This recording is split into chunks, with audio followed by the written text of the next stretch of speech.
Aloha. Today is March 23rd. No, 22nd. March 22nd. Been a minute since I've spoken to the camera, but you'd hardly notice since I post these so late anyway. I have not been able to gather my thoughts appropriately as of late. I have been diving deep into the work of Sethikus Boza, and no different than when I took the deep dive with Mark Passio. The information can be very consuming, and I know I had explained Passio's work as the foundation below the foundation in terms of the information one needs to understand in order to master life more than anything else. Putting forth the notion of pursuing truth above all else. In Boza's work, while it overlaps in terms of explaining the occult, it seems to dive more deeply into specific facets of occultism, providing context on the long form of history, which of course would be a fundamental piece of what truth is. Remember, truth can be defined very simply as that which has happened, that which has actually occurred, and that which is actually occurring, or that which really is.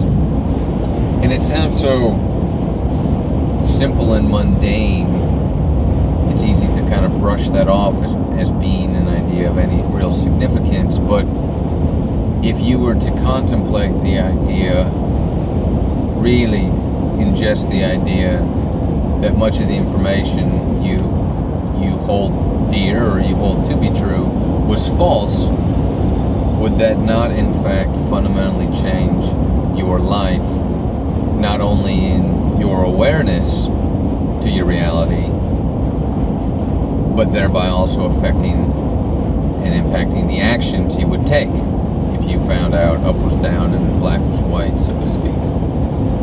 So it's very significant, and I know I have borrowed from Passio frequently his quote that he got from, supposedly credited to Buddha, that there are only two mistakes you can make on the path to truth. One is not beginning, and the other is not going all the way. And that sentence is so significant because, first, the pursuit of truth seems to be a short summary of the purpose in one's life, specifically in this day and time. But also, as I continue on my path, I realize how few people have even bothered to begin, and then of those that have begun, how many decide to pitch a tent halfway up the mountain before reaching or continuing to strive to the pinnacle of truth.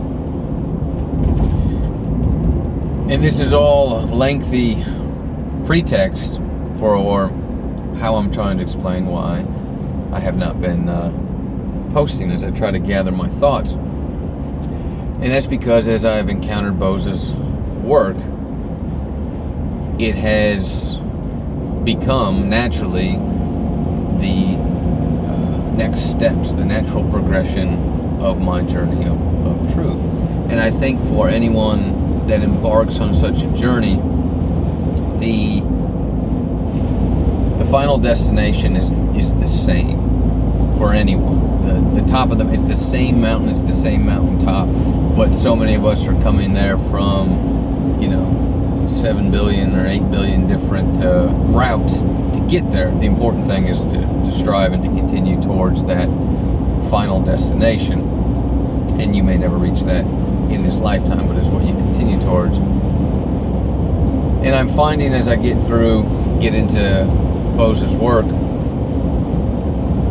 that the natural progression of this journey is after laying this foundation of our reality. And so many people, when they start to go down the rabbit holes, they're discovering the very first layer of the very first veil of the false reality that we live in.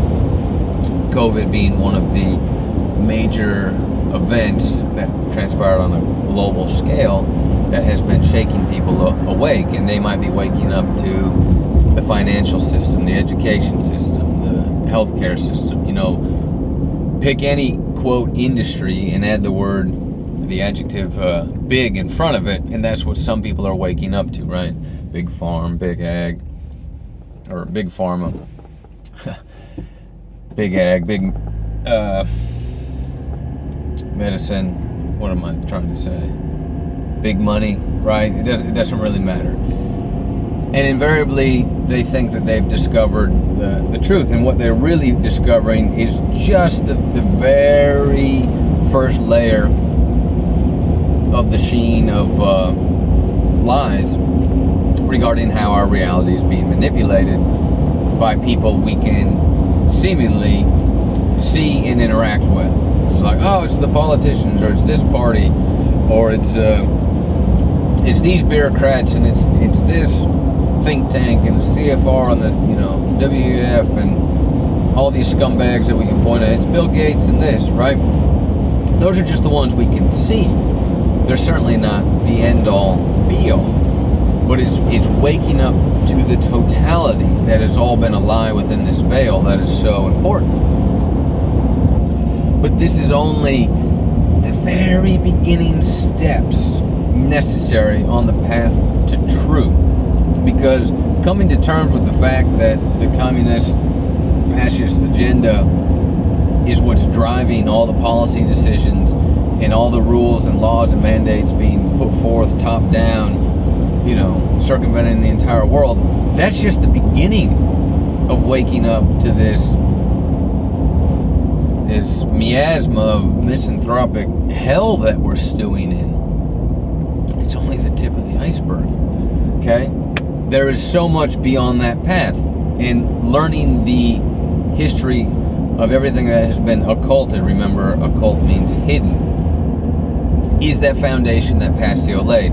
Okay, so getting into Boza's work here now, and we're going to overlap the importance of this information, generally speaking, not specifically. I just mean objectively, not my experience with it, subjectively. The importance of diving ever deeply into truth in terms of cosmic history and the actual reality of who and what we are as the human race. Okay? Passio opens the door of occultism in general, and now we're going ever deeper in with Boza's work. And so on this path that you take of truth, you cannot help but come to discover the actual meaning of life. Why you, why I, why we are here in this realm, in this third dimension, in this material realm. And it is not what they have sold you. Sold you. Interesting, the word soul is sold. Anyway, which even in its most innocent, if you remove all the malevolent forces, so to speak, and you're like, well, the meaning of life is happiness, and America is the place to pursue the American dream. And I'd love to do a video where I explain the inversion of the American dream and how that is one of the most significant reasons why everything is so utterly fucked in today's world, because they have us pursuing the wrong thing, and we believe that in this American dream that we're headed the right way, that we are avoiding and shaking off the tyranny, because America was founded on freedom. And yeah, the idea, absolutely, we're hardly free in any capacity, right? So the lie is really bound up tightly there. So the American dream's fundamental is the pursuit of a comfortable material life, and I challenge anyone to provide me ample evidence that is not what people are pursuing when they're pursuing the American dream. I understand that the original premise is that of freedom, and that is what we should be pursuing. But if people actually were pursuing freedom, we wouldn't be living in this tyranny, right? And we just go round and around this argument. So, why are we here? We are here to master consciousness in this dimension, okay? And how do we do that? I don't have all the answers, but part of that is continuing to pull back all the layers of lies to get to the heart of truth of what has happened, what is happening, and what is, okay? Think of that last sentence as something that exists independent of the time-space continuum, right? So as I use the word trog to describe the highest force, the highest creative intelligence, the true reality of God, trog is, right? And what we have to suss out and sort out is that truth. And in coming to alignment with that piece of information, with those pieces of information, with that knowledge, and put into action as wisdom, and come into alignment with truth, you will understand and intuit your meaning here in life. Okay? I realize I just rambled for about 8 minutes.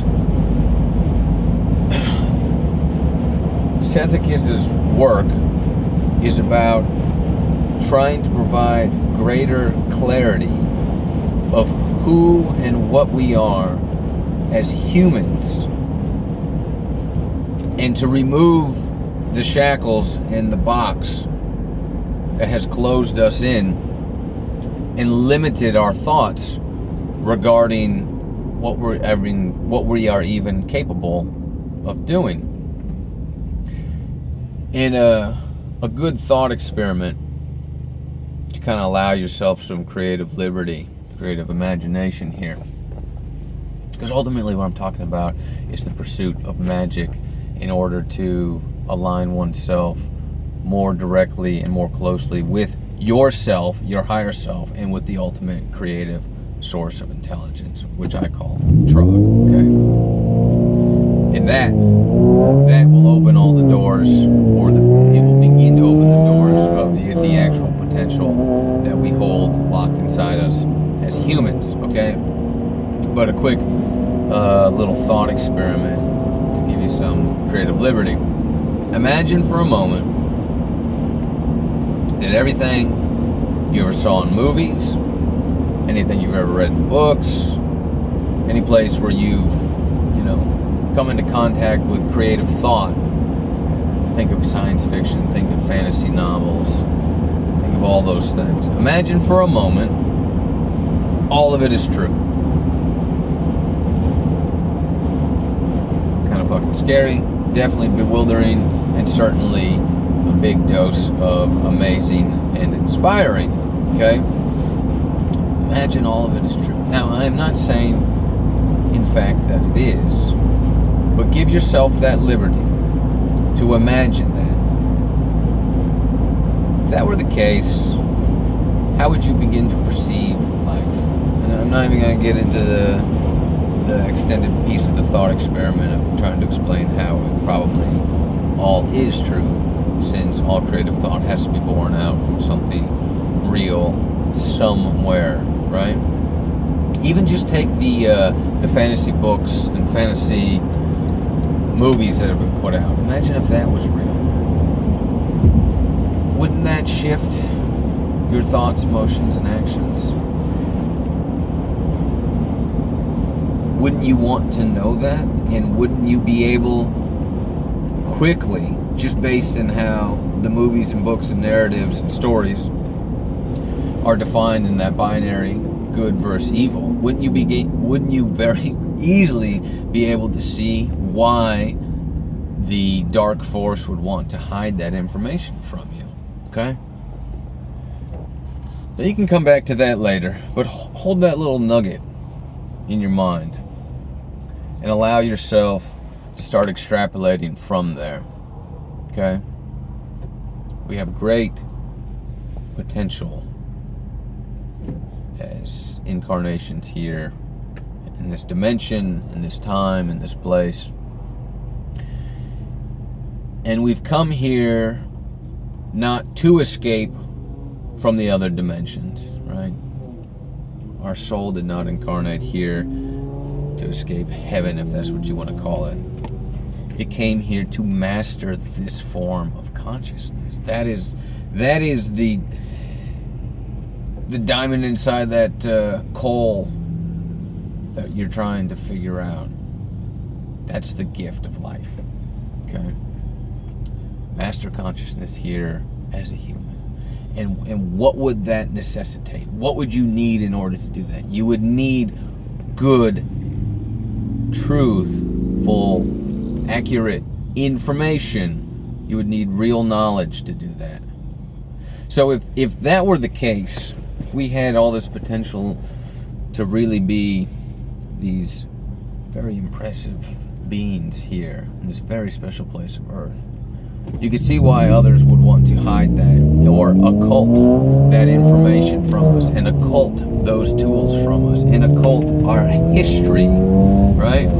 Talk about all the other big industries, which I couldn't rattle off because I'm sitting at a red light.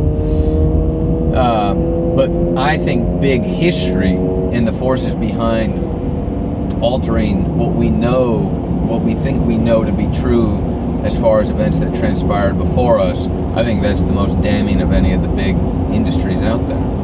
Okay? So I'm going to wrap it up there. This was a bit of a sprawling thought experiment, but it'll give you an idea of why I haven't been able to succinctly digest any of Boza's work. I have, real quick, just received the nectar of Anastatha. I'm pronouncing it wrong. The gold elixir. I'll begin dosing that as I continue my foray into my inner gnosis.